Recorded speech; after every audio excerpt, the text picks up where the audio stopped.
Hey, Jason. Good to see you. Hey Garth, it's so fun to be back in season three. Let's do this. Book club. Let's go. Season three, book club. Jason, have you ever started something new? Mhm. And if you have, which I'm sure you did, what was one of the things that got you most excited about new?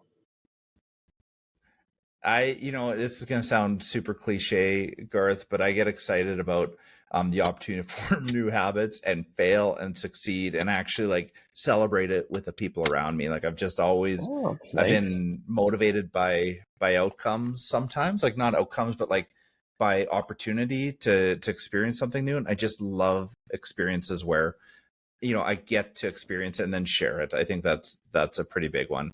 Um, Yeah. what about you? Give me your answer. What are you thinking?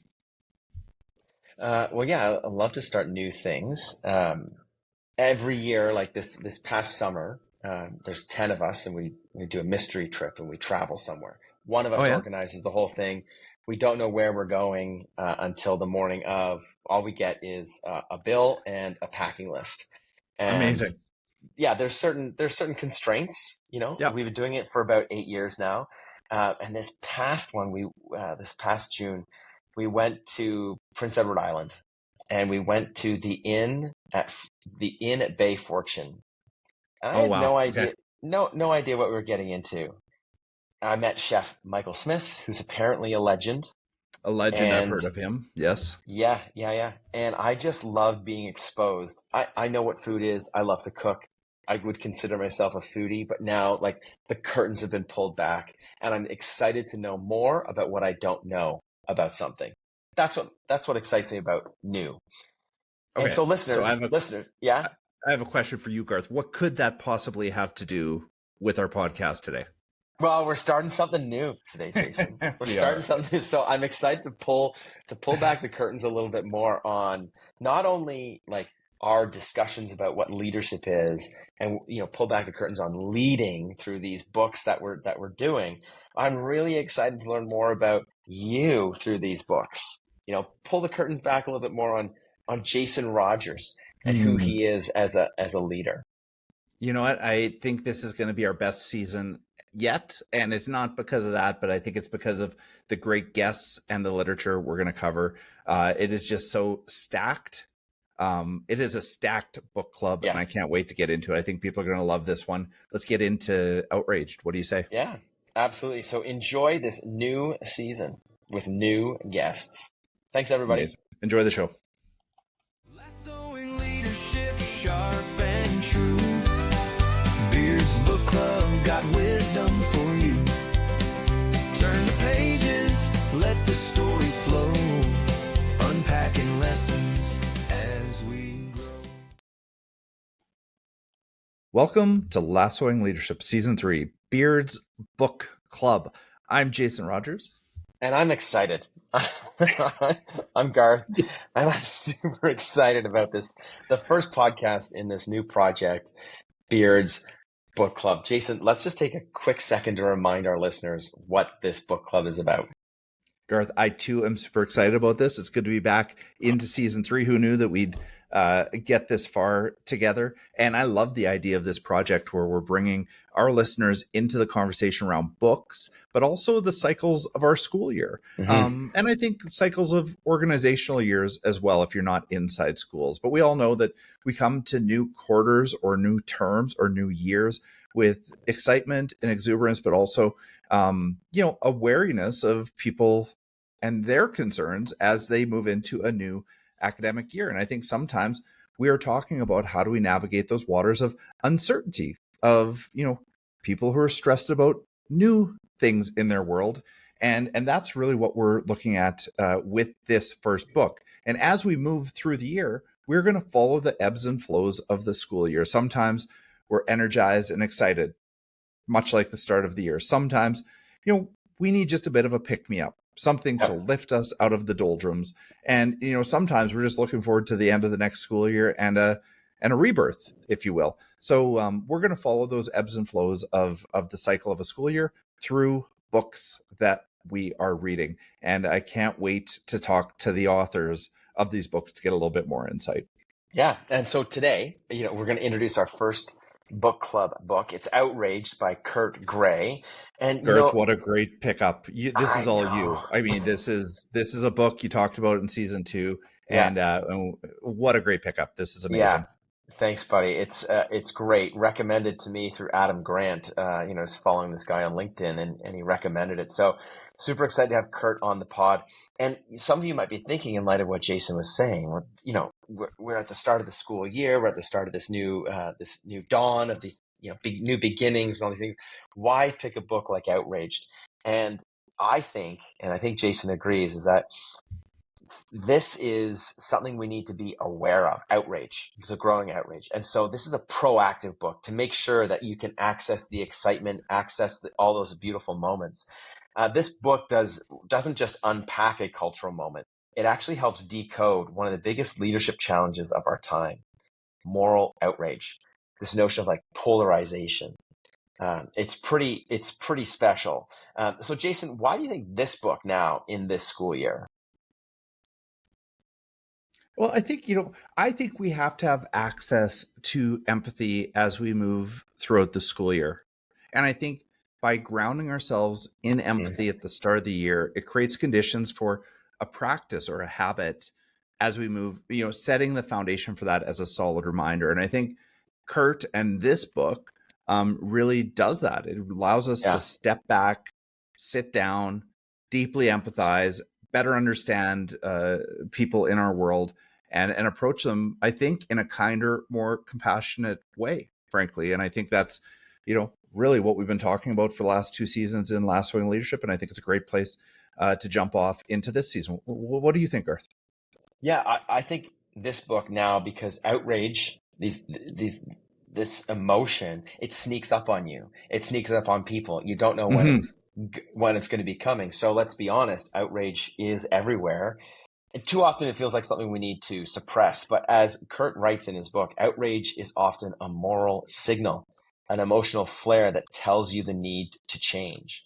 And I think that line really stuck with me. He talked about how outrage is a signal of harm, that people feel that they or their friends or their family or their community or their way of life or even their identity is about to or is being harmed. And that harm can cause for a bunch of different, sometimes benign, innocuous events. So this insight allows leaders to be proactive and not just reactive. I think it provides tools for leaders to respond with empathy, as you said, and therefore effectiveness. What do you think, Jason?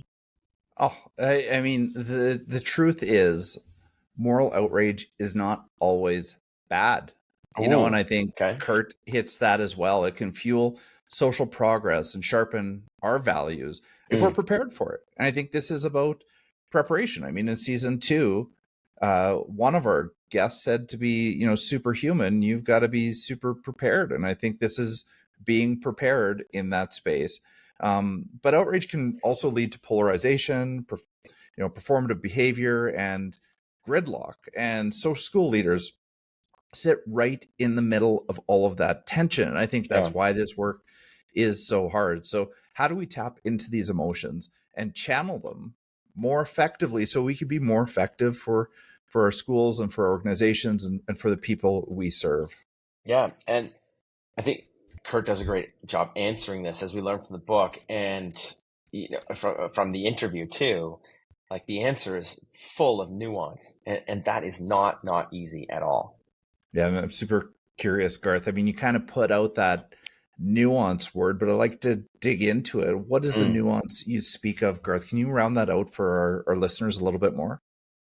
No, I think we're all wired to be taking shortcuts, what neuroscientists and psychologists refer to as like heuristics, and this notion of automaticity. Like, our brains can sometimes act on their own before we have time to consciously understand our responses. So the easy way is to default into a reaction: anger, outrage, love, whatever it is.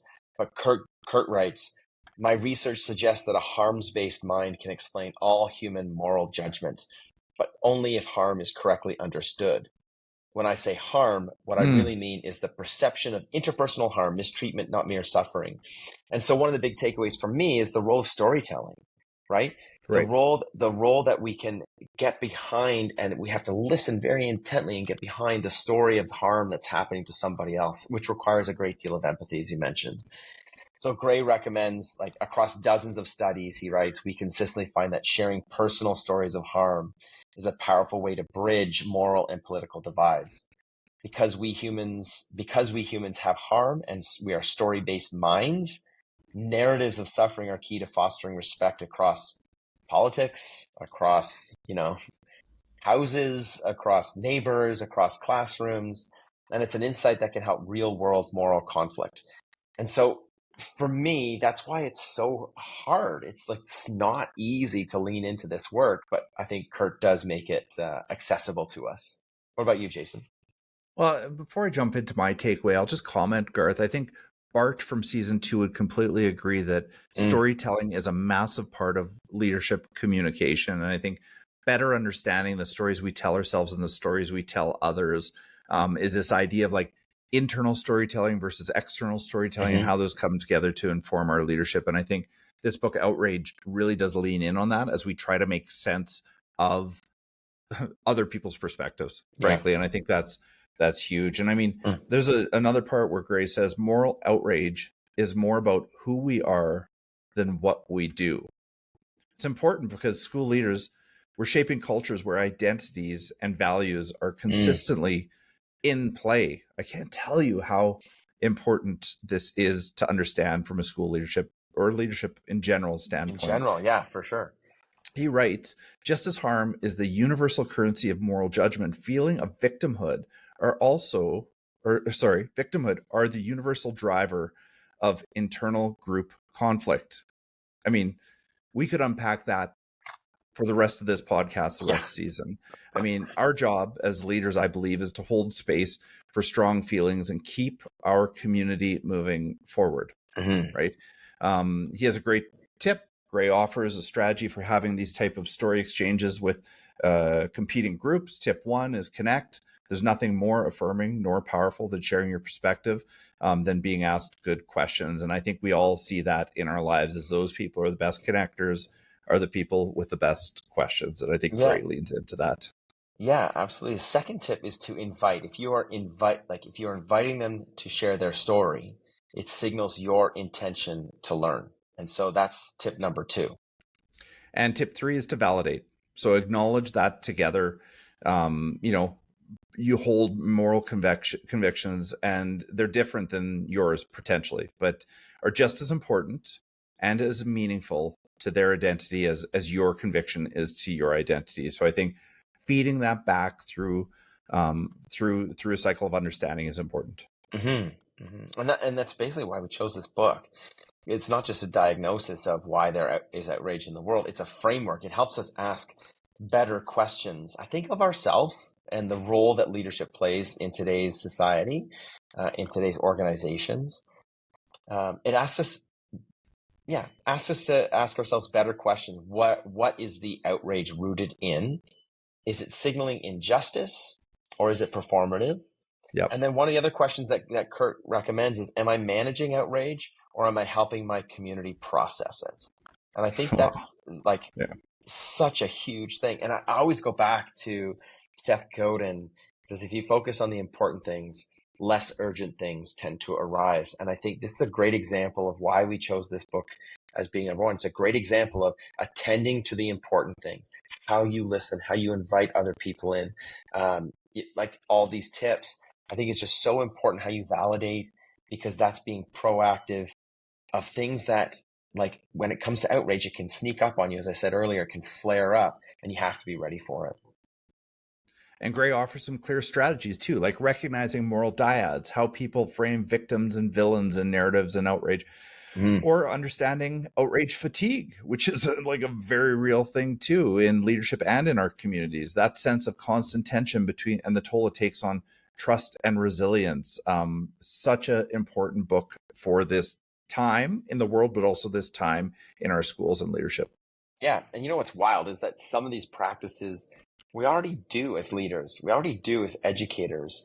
We've seen a big, like the arc of history, so to speak, is moving towards restorative justice, narrative listening, ethical decision making. Oh, we'd like to think so anyway. And these are the antidotes to the worst effects of unchecked outrage. But we need the language. And also what I love about this book, and I appreciate about this book, is it tells us the neuroscience to explain why this language, these approaches, why it works. This book gives us that. Right on, Garth. And so before we drop our full discussion, we invite you to read Outraged with your leadership lens on it. It's sharp.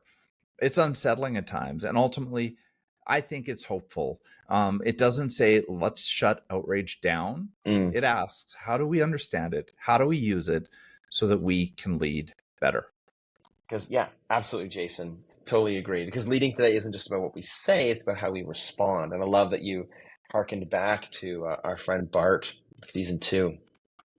Our communities are watching how we hold disagreement, how we hear anger, and how we model civility and civil discourse without avoidance. Like, we need to take these moments head on and not try to avoid them, not try to put them on the back burner and hope they go away. That's not effective leadership today. So listeners, like all the books we cover this year, we recommend this book heartily. 2 thumbs up. We want people to go out and read it. Even if you get through the first couple of chapters before we drop the next episode, reflect on it with your team and join us as we dive deep into outrage and what it means to lead with clarity, courage, and a moral compass. Yeah, so until next time, keep leading and reading The Lasso Way, and we'll be joined by Kurt Gray. Looking forward to it. Thanks everybody. Garth. Thanks, Jason.